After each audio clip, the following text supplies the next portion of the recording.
자, 10월 23일 종례 파트 2입니다. 파트 1에서는 전달 사항을 좀 전달드렸고요. 파트 2에서는 우리가 좀 힘든 시기를 보내고 있잖아요. 그래서 이런 시기에 어떤 삶의 자세를 가져야 될지 제가 생각하는 바를 좀 말씀을 드리고 좋은 글 읽는 시간을 갖도록 하겠습니다. 그리고 약간 어떤 느낌이라 그럴까? 그 교양을 좀 쌓는다는 느낌으로 좀 들으셔도 좋을 것 같아요. 제가 여러분에게 이렇게 살아라, 이렇게 살지 말아라 할 정도의 삶을 산 것도 아니고, 사실 누구라도 그런 자격, 지위를 쉽게 얻을 수 있는 건 아니기 때문에 구체적인 삶의 방향을 제시하는 거는 저로서는 감당할 수 없는 일인 것 같고요. 이 시간에 제가 하고 싶은 건, 살다 보면 이제 기쁠 때가 있고 좀 힘들 때가 있어요. 기분이 막 좋고 막 행복해지고 막 뭔가 자랑하고 싶고, 그럴 때는 사실은 교만한 마음, 남을 무시하는 마음만 조심하시면 돼요. 힘든 사람 앞에서 자기가 잘 된다고 자랑하려는 마음, 그런 마음만 조심하시면 돼요. 근데 그런 날은 인생에 짧고, 거의 대체로 여러분들이 이제 조금 느끼시겠지만 힘든 날이 훨씬 많거든요. 영원한 어둠 속에 있을 것 같고, 영원한 비탄에 빠져 있을 것 같고, 이 수험 생활은 안 끝날 것 같고, 왠지 그 결말은 안 좋을 것 같고. 근데 여러분만 그런 게 아니고요. 이 수험 생활이 끝나고 대학생이 되시고 그리고 사회에 나오셔도 변하진 않아요. 그래서 우리가 그런 상황에 어떻게 대비하면서 어떤 마음가짐으로 살아야 할까 좀 말씀드리고 싶고요. 그래서 오늘은 좀 고민을 많이 했는데, 2020년 노벨 문학상 수상 작가의 작품을 같이 한번 읽어보는 걸로 마음을 먹었습니다. 약간 좀 어디 가서 좀 자랑도 좀 하시고요. 약간 이제 교양적인 차원에서 기억을 하세요. 2020년도 노벨 문학상 수상자는 미국의 시인이자 교수인 루이스 글릭이라는 분입니다. 솔직히 좀 잘 모르는 분이기는 한데, 좀 관심 있는 학생들은 알겠지만 노벨 문학상은 전통적으로 소설에 관대해요.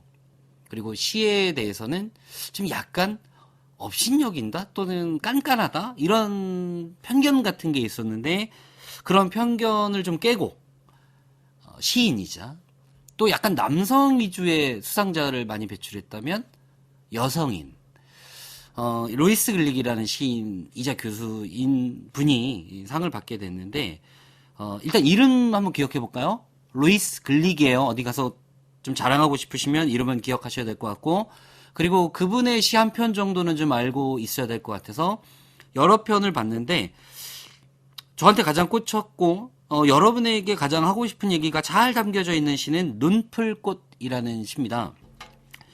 일단 시를 한번 낭송해보고 같이 얘기를 좀 나눌 건데요.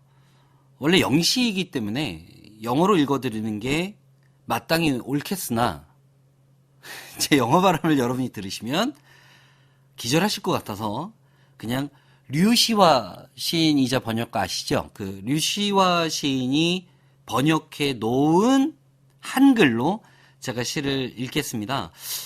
약간 영시가 가지고 있는 운율감은 다 파괴될 거예요. 근데 워낙 시를 잘 번역하셔서 느낌은 오실 거라고 봐요. 그래서 제가 한번 시를 낭송해 보도록 할 텐데, 시낭송을 안 들어본 학생들은 모르겠지만 시낭송은 원래 좀 천천히 해요. 약간 그 삐를 느끼면서 이렇게 좀 진행이 되기 때문에 제가 좀 천천히 읽는 것을 좀 너무 부담스러워하지 않고 그냥 눈 감고 들으시는 게 제일 좋을 것 같아요. 그리고 눈을 감고 듣다가 잠이 온다, 그럼 그냥 주무시면 돼요. 굳이 안 일어나셔도 됩니다. 이 방송이라고 할까요? 이 종례는 불면 때문에 힘들어하는 학생들을 위해서 만든 부분도 있어요. 그러니까 수험생인데 잠이 안 올 수 있잖아요. 그러면 그냥 제 목소리 들으면서 이렇게 잠이 드는 것도 좋을 것 같아요. 자, 그러면 시낭송 하겠습니다. 눈풀꽃, 루이스 글릭. 내가 어떠했는지, 어떻게 살았는지 아는가? 절망이 무엇인지 안다면 당신은 분명 겨울의 의미를 이해할 것이다. 나 자신이 살아남으리라고 기대하지 않았었다. 대지가 나를 내리눌렀기에 내가 다시 깨어날 것이라고는 예상하지 못했었다. 축축한 흙 속에서 내 몸이 다시 반응하는 걸 느끼리라고는. 그토록 긴 시간이 흐른 후 가장 이른 봄에 차가운 빛 속에서 다시 자신을 여는 법을 기억해내면서 나는 지금 두려운가? 그렇다. 하지만 당신과 함께 다시 외친다. 좋아, 기쁨에 모험을 걸자. 새로운 세상의 살을 내는 바람 속에서. 느낌이 좀 오시나요? 아마 밑에 지금 자막이 같이 올라왔을 건데 그냥 차분하게 다시 한번 읽어보셔도 좋을 것 같고요. 제가 이 시를 읽으면서 지금 수험 생활을 하는 여러분에게 꼭 다시 한번 읽는다면 이런 구절을 읽어주고 싶다 했던 구절이, 나 자신이 살아남으리라고 기대하지 않았다. 내가 다시 깨어날 것이라고는 예상하지 못했었다. 좋아, 기쁨의 모험을 걸자. 새로운 세상에 살을 내는 바람 속에서.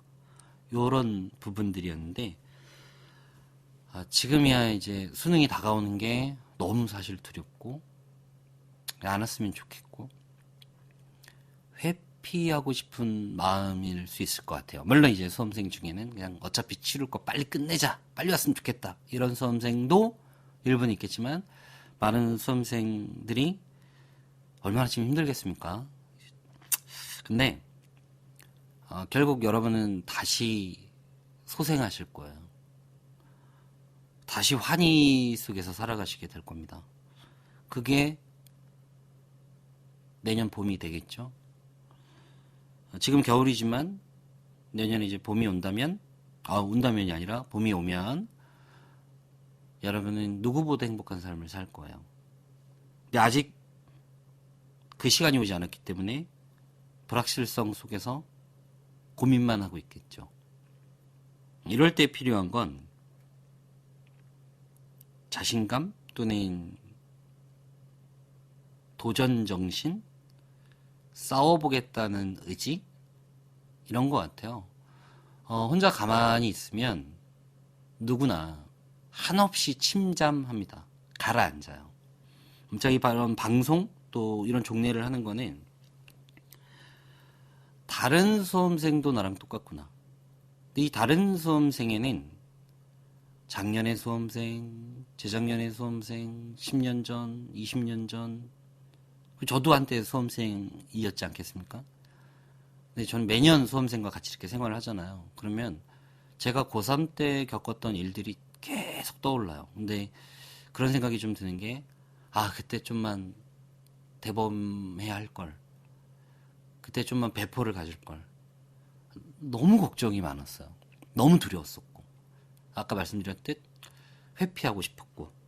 근데 이제 거의 20년이 뭡니까? 25년 조금 더 지난 것 같은데, 돌이켜 생각해보고, 오늘날에 이제 수험생들 이렇게 바라보고 있으면, 그 당시 나와 크게 다르지 않겠구나. 얼마나 무서울까? 얼마나 자신 없을까? 걱정이 많을까 싶은데, 요 구절 어때요? 기쁨의 모험을 걸자. 걱정이 될 때는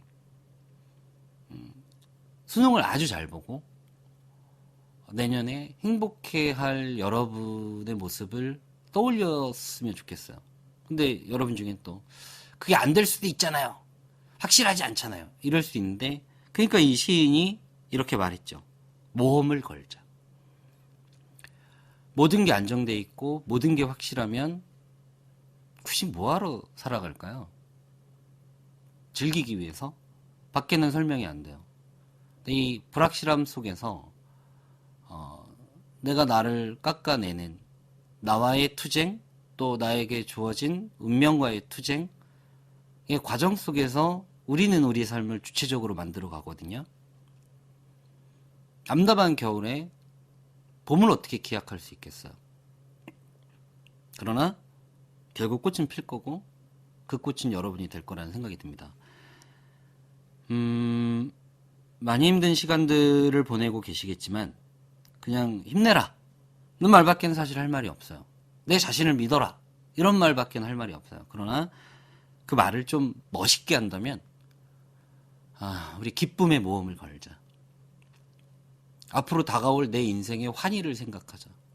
그때 후회하지 않으려면 지금 두려움과 고통에 빠져서 침잠에 들어가시면 안 됩니다. 가슴 쫙 펴시고 눈은 좀 이글거린다? 아니면 행복이 충만하다? 그런 느낌으로 앞을 향해서 한 걸음 한 걸음 나아가셨으면 좋겠고요. 반드시 여러분에게 언젠가는 기쁜 날이 올 거라고 믿습니다. 매주 이렇게 여러분과 좀 좋은 글 같이 읽고 여러분의 마음을 좀 치유해드리는, 그래서 사실은 저도 좀 치유받는 그런 시간을 갖도록 할 거고요. 여기 좀 이렇게 소품들이 좀 몇 개 있는데 요거는 좀 여러분 좀 제가 자랑하고 싶었어요. 그 홀수 출판사가 있는 곳이 있겠죠. 근데 거기에 독서실이 있나 봐요. 근데 이제 그 독서실에서 공부하는 학생이 이제 제 영상을 봤나 봐요. 보고 저도 그렇고 이제 홀수에서 이제 일하시는 분들에게 좀 힘내라는 편지를 너무 다급하게 썼는데 글씨가 솔직히 엉망이에요. 보니까 벽에다가 막 쓰고 어디다 넣냐면 그 문 밑으로 집어넣어 놓고 갔더라고요. 근데 이 편지 직원들 다 같이 읽고 저도 읽고 너무 힘이 났습니다. 그래서 감사하다는 마음 전해드리고 싶은데 뭐 메일 보내달라고 했는데 메일은 안 보낼 거예요. 그냥 이걸로 끝입니다. 이렇게 좀 이해해 주시고 서로가 서로에게 이렇게 힘을 주고 응원한다는 것 만큼 인생에 또 가치 있는 게 있나? 라는 생각이 들어요. 뭐 많은 분들이 화려한 가치를 말하지만 제가 살면서 느꼈을 때 가장 보람있고 행복한 순간은 내 마음을 알아주는 누군가, 내 처지를 이해해주는 누군가가 그냥 내 곁에 있다는 느낌이 들 때 저는 가장 행복하고 힘이 나더라고요. 막 거창한 가치는 사실 저는 잘 모르겠고요. 아직 깊이가 없어서. 결코 여러분 혼자가 아님을 잊지 않으셨으면 좋겠습니다. 이 편지를 써준 학생처럼 저도 절박한 마음으로 여러분과 이렇게 함께 하고자 하니까 같이 우리 종례 시간 이렇게 한 주 마무리하면서 한 주 한 주 잘 버텨나갔으면 좋겠어요. 오늘 종례는 여기서 마무리 짓도록 할 테니까 한 주 잘 마무리하시고 편안한 밤 보내셨으면 좋겠습니다. 감사합니다.